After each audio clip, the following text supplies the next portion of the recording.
আসসালামু আলাইকুম রহমতুল্লাহ। আজকে আমরা আরবি ২৯টি অক্ষর থেকে 4টি অক্ষর শিখব ইনশাআল্লাহ। আলিফ, আলিফ, আলিফ, বা, বা, বা, তা, তা, তা, সা, সা, সা।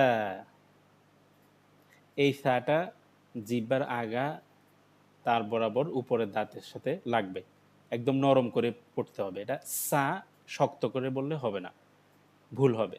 সা নরম করে সা, সা। আলিফ, বা, তা, সা। আলিফ, বা, তা, সা।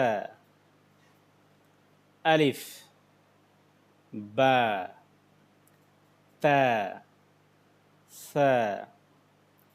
আলিফ, বা, তা, সা।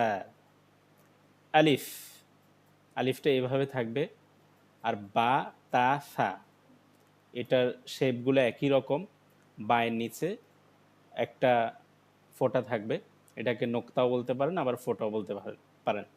তাহলে এটা বা, নিচে একটা ফোঁটা। আর উপরে দুইটা ফোঁটা হলে এটা হলো তা। এরকম একটা শেপ থাকবে, উপরে দুইটা ফোঁটা, এটা তা। এরকম একটা শেপ থাকবে, উপরে তিনটা ফোঁটা, এটা হলো সা। তাহলে এটা আলিফ, এটা বা, তারপর তা, এরপর হলো সা। আলিফ, বা, তা, সা। তো এভাবে আমরা 10 থেকে 20 বার প্র্যাকটিস করব। আর বাচ্চাদেরকে প্র্যাকটিস করাবো। আমরা প্রতিদিন 3টা 4টা বা 5টা অক্ষর করে আপনাদেরকে দেওয়ার চেষ্টা করব। এভাবে ক্লাসগুলো দেখলে আপনারা ইনশাল্লাহ ভালোভাবে আরবি অক্ষরগুলো শিখতে পারবেন। তারপর কোরআনের হরফগুলো চিনতে পারবেন, দেখলেই আপনি ভালোভাবে পড়তে পারবেন। আসসালামু আলাইকুম রহমতুল্লাহ।